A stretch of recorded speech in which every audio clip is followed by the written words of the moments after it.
अस्सलामुअलैकुम। तो दोस्तों आज की वीडियो बड़ी ही ख़ास होने वाली है क्योंकि आज की इस वीडियो के अंदर हम आप लोगों को दो वीडियो क्लिप दिखाएंगे। पहली वीडियो एक हिंदू भाई की है जिसमें हिंदू भाई तमाम रोज़ेदारों से एक ख़ास अपील कर रहे हैं कि रोज़ेदारों को क्या करना चाहिए क्या नहीं करना चाहिए, और यकीनन हम मुसलमानों को हम रोज़ेदारों को इस पर अमल ज़रूर करना चाहिए क्योंकि इस हिंदू भाई ने बहुत ही अहम और इम्पोर्टेंट बात कही है जो कि हर मुसलमान के लिए जानना ये बात बहुत ज़्यादा ज़रूरी है। तो दोस्तों उस हिंदू भाई का ये वीडियो हम आप लोगों को इसी वीडियो के अंदर दिखाएंगे। और दूसरा वीडियो एक हिंदू लड़की का है। जी हाँ दोस्तों, एक हिंदू लड़की मज़हब इस्लाम को कबूल करती है और मज़हब इस्लाम को कबूल करने के बाद जब वो मुसलमान बन जाती है तो वो नमाज़ अदा करती है। नमाज़ अदा करने के बाद उस हिंदू लड़की को जो कि अल्हम्दुलिल्लाह आज मुसलमान बन चुकी है, कितना सुकून मिलता है। उस हिंदू लड़की की ख़ुद मुँह ज़बानी आप लोगों को हम जो है वीडियो क्लिप बताएंगे कि किस तरह से हिंदू धर्म को छोड़कर जब उसने मज़हब इस्लाम को कबूल किया और फिर उसके बाद नमाज अदा की तो कितना सुकून इस हिंदू लड़की को मिला है। दोनों भी वीडियो इसी वीडियो के अंदर दिखाएंगे, लेकिन वीडियो दिखाने से पहले आप सभी से रिक्वेस्ट करना चाहेंगे कि अपना कीमती टाइम निकालकर इस वीडियो को पूरा देखें, लास्ट तक देखिए और जितना हो सके इस वीडियो को ज़्यादा से ज़्यादा शेयर ज़रूर कीजिए ताकि तमाम लोगों तक ये वाली वीडियो पहुंच सके और तमाम लोग इस वीडियो को देख सके। तो आइए सबसे पहले हम और आप ये वीडियो क्लिप देखते हैं, फिर आगे बात करते हैं। निवेदन मैं अपने रोजेदार भाइयों से करना चाहता हूं जो इस समय रोजे में हैं, उनसे एक हाथ जोड़कर मेरा निवेदन है, कृपया अपने शहरी के समय और इफ्तार के समय की भोजन नाश्ते और खान पान की जो फोटो या वीडियो है कृपया उसे सोशल मीडिया पर ना पोस्ट करो यार। बहुत सारे ऐसे भी लोग हैं जिनको वो नसीब नहीं होता। बहुत सारे ऐसे भी लोग हैं जो केवल पानी पीकर ही अपना इफ्तारी करते हैं। आपको भगवान ने दिया है, ऊपर वाले ने दिया है, अल्लाह ने इतना दिया है तो उस पर खुश रहिए। कृपया अपनी इस तरह की फोटो या वीडियो से किसी को आहत मत करो यार। मैं देख रहा हूँ, लगातार फील्ड में हूँ इस समय, बहुत सारे लोग आज भी 2 वक्त के निवाले के लिए तरस रहे हैं। आपने वो मुकाम हासिल किया, आपकी मेहनत से किया, उसके लिए ऊपर वाले को शुक्रिया करिए। लेकिन कृपया इस तरह की चीजें, शानदार भोजन, पकवान, नाश्ते आप शहरी में या इफ्तारी में बिना दिखाए भी कर सकते हैं। दिखाने के बाद उसकी कीमत कम हो जाती है। और मुझे पूरा विश्वास है जब मेरा भगवान इस तरह के दिखावे पर विश्वास नहीं करता तो हिंदू धर्म में थी पहले, तो हमारे में जो है पूजा पाठ होती है, जैसे कि सभी को पता है कि पूजा पाठ होती है, तो मेरे घर में भी जाहिर पूजा पाठ होती थी, मैं भी पूजा करती थी, पर वो दिली सुकून नहीं मिलता है। पर जो चीजें मैंने यहाँ पर आके जब मैंने नमाज पढ़ी है, जो दिली सुकून मुझे नमाज के बाद मिला है वो अलग ही है। तो ये चीजें मुझे काफी अच्छी लगी कि मैं पूजा पाठ वहाँ करती थी, पर मैं बहुत कम करती थी। मैं मंदिर सिर्फ तभी जाती थी जब मेरे एग्जाम आते थे, डर की वजह से कि हाँ मैं एग्जाम में पास हो जाऊँ, मैं तभी ज्यादातर मंदिर जाती थी। तो मुझे वहाँ पे जो है हर चीज की आजादी थी। ऐसा नहीं है कि हाँ मैं वहाँ पे कैद थी इसलिए मैंने हिंदू धर्म छोड़ा, ऐसा बिल्कुल नहीं है। वहाँ मैं खुश थी, मुझे वहाँ हर चीज की आजादी थी, हर चीज की फ्रीडम थी। पढ़ाई के लिए मना नहीं था, घूमने के लिए मना नहीं था, किसी चीज के लिए पहनने के लिए कि तुम ऐसा मत पहनो वैसा मत पहनो, बिल्कुल नहीं। रेगुलर जींस पैंट, हाँ जींस ही मैं पहनती थी। सलवार सूट तो इन्हें पता भी नहीं था बिल्कुल भी। और सलवार सूट भी मैंने, ऐसा नहीं है कि इस्लाम धर्म में मैं आई हूँ तो मुझे फोर्स करा है, बिल्कुल नहीं।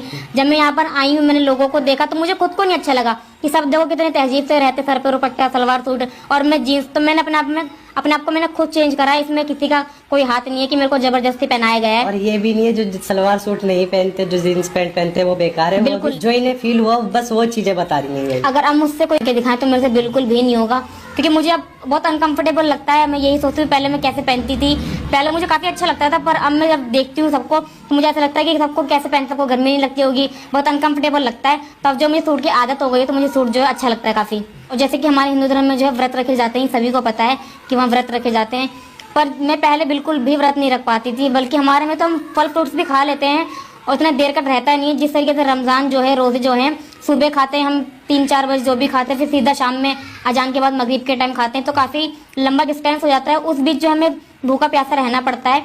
तो वो चीज़ में, यही चीज़ मैं सोचती हूँ कि जब मैं पहले जो कुछ देर के जो व्रत नहीं रख पाती थी, खाने पीने के मैं बाद वो चीजें रख नहीं पाती थी। यहाँ मैं रोजे रख लेती हूँ, 30 रोजे होते हैं वो रख लेते हैं। तो ये चीजें मैंने अपने आप में बदलाव देखा है कि काफी चेंजेस आ गई हैं मेरे अंदर।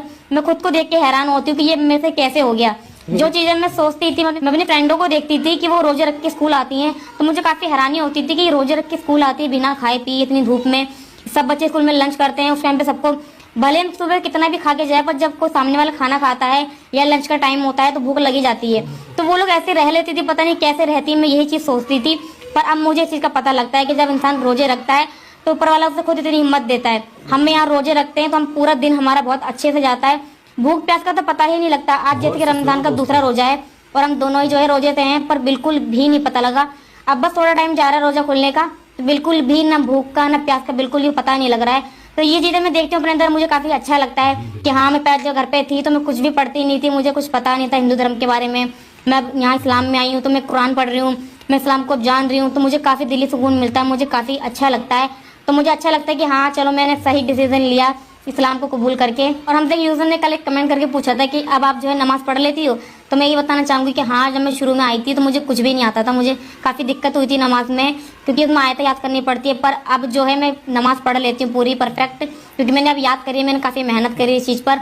अब भी मैं काफ़ी चीज़ें सीख रही हूँ, मुझे क्योंकि ज़्यादा नॉलेज अभी है नहीं, मैं इस्लाम को पढ़ ही रही हूँ, तो अब मैं जो है नमाज पढ़ लेती हूँ सही से। तो इस चीज़ की मुझे खुशी होती है, जब मैं नमाज पढ़ती हूँ तो दिली सुकून मिलता है, काफ़ी अच्छा लगता है नमाज पढ़ के। 5 टाइम की नमाज होती है, 5 टाइम हम नमाज पढ़ते हैं, बहुत ज़्यादा खुशी होती है हमें। मैं एक चीज़ आप लोगों को बताना चाहूँगा, मैं हूँ शुरू से मुसलमान, पर ये अभी इस्लाम धर्म को फॉलो कर रही है, इस्लाम धर्म में आई है, पर मुझसे ज़्यादा ये इस्लाम को फॉलो करती हैं। मैं कभी भी जब पहले काम के चक्कर में नमाज नहीं जाता पाता था, तो ये मेरे से बोलती थी कि नमाज पढ़ने जाओ। रोज़ा रख के अगर कभी नमाज नहीं पढ़ने जाता तो पीछे लग जाती थी, मेरी अम्मी को बोलती थी कि ये जा नहीं रहे हैं, नमाज पढ़ने नहीं जा रहे, रोज़ा रख के क्या फाका कर रहे हैं खाली, जब तक ये नमाज नहीं पढ़ेंगे बिल्कुल। तो क्या अगर इंसान ने रोजा रखा है, अल्लाह की इबादत कर रहा है, तो अल्लाह के पास भी तो जाए, नमाज भी तो पढ़े। खाली रोजा रख के भूखे पेट रह के क्या फायदा, ये दिखाने के लिए कि हाँ हमने 30 रोजे कंप्लीट किए।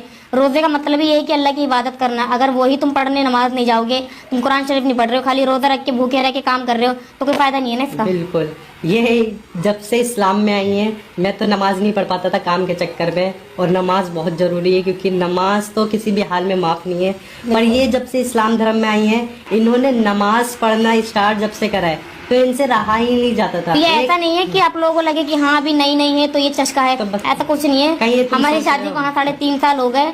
ये चीजें तभी मेरे अंदर चेंजेस आई, क्योंकि हाँ मुझे भी लगता है कि हाँ ऊपर वाले ने मुझे कबूल किया है, तो इसलिए मेरे अंदर ये चेंजेस आई है। तो मुझे काफी अच्छा लगता है खुद को देखकर। ये 5 टाइम की तो नहीं पढ़ पाती थी, पर धीरे धीरे इन्होंने पढ़ना स्टार्ट करा है, तो इनकी आदत पड़ गई है। और जिस दिन ये नमाज नहीं पढ़ती थी ना, जो बातें हाँ अच्छा नहीं लगता है, उस दिन नमाज ना पढ़ो किसी टाइम बिल्कुल भी। की, अगर छूट जाए किसी वजह से, तो माइंड में ये रहता है कि हमारे टाइम की नमाज रह गई। तो ये मेरे को यही बोलती थी, नमाज पढ़ा करो, कब तक जिंदा रहेंगे हम, नमाज पढ़ने जाओ। कुछ दुनिया के लिए तो बहुत कर लिया, आखिरत की तैयारी। ये मुझे समझाती थी, मुझे ये क्योंकि मैं ये चीजें मैं पढ़ रही हूँ, तो जब मैं कोई इंसान किसी चीज को पढ़ता है तो यही सोचता है कि हमने जो ज्ञान लिया है वो दूसरों को भी दे। तो ये चीज मेरे दिमाग में रहती है कि हाँ मैं ये चीजें पढ़ रही हूँ, ये चीजें कुछ गलत है, तो मैं टोकती हूँ इस चीज के लिए कि ये चीज गलत है। ये मुझे खुद शर्मिंदगी फील होने लगी थी, ये शर्मिंदगी की बात भी है। ये मुझे बोलती थी कि तुम नमाज पढ़ने जाओ, नमाज पढ़ा करो, तुम्हें बहुत अच्छा लगेगा। मुझे भी पता है, मैं भी पढ़ता था, पर कभी नहीं पढ़ पाता। और ये चीज सबके साथ होगी कि जो भी नमाज पढ़ के आता है उसके दिली सुकून उनसे उनका हाल पूछें कितना अच्छा लगता है। और ये रियलिटी है, चाहे आप किसी भी मजहब से हो, ये अपनी फीलिंग बता रही है, किसी की वो नहीं कर रही है। पर नमाज में जो सुकून है ना, वो किसी चीज में नहीं है। तो इसलिए आज का टॉपिक हम इसीलिए ये लाए थे, क्योंकि मैं अपने अंदर जो है मैं चेंजेस देख रही थी, तो मैंने सोचा चलो टॉपिक के ऊपर ही वीडियो बनाते हैं। और अभी तक ये वैसे अरबी नहीं पढ़ पाई हैं, धीरे धीरे पढ़ती हैं। जो बातें बता रहे हैं हम आपको, ये इन्होंने इतना ही शौक था, इन्होंने हिंदी की कुरान शरीफ मंगाई थी मैंने। ये हिंदी की कुरान शरीफ पढ़ती हैं। पिछले